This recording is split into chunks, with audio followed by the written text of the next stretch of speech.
ធ្វើចិនទៅនួនល្អបើមិនមានការពិនអូននៅប្រើពីស្រលាញ់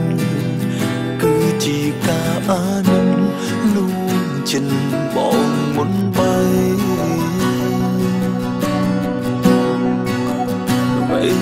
មុននឹងក្រោយគុំនឹងធ្លាយមិនខានអូគុំទាំងចិនកលយ៉ាងតែមិនទាន់បែងចែកព្រោះ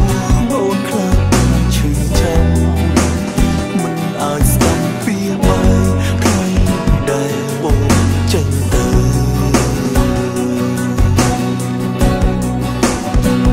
បន្តក៏គ្មាន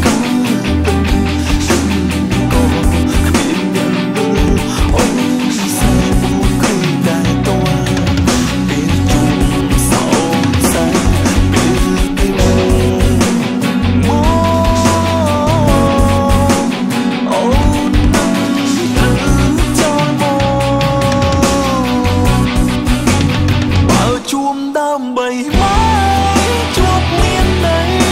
អ្វីអើសូមបងផងផ្លូវព្រោះធ្លាប់ស្មោះលើនួនល្អតើថ្ងៃណាបេះដូងអូនស្មោះលើបងម្ដង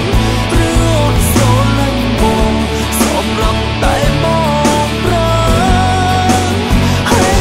បងមិនសើ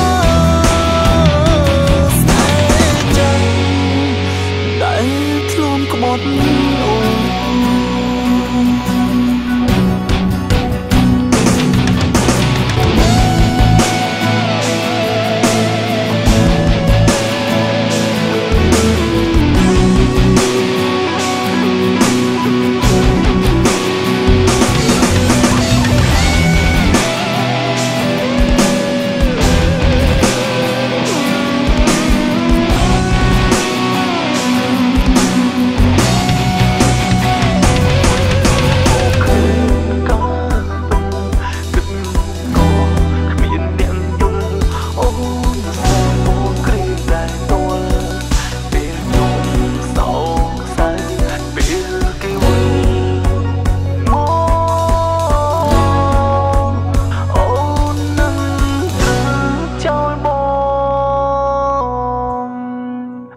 បើជួមដើម្បីម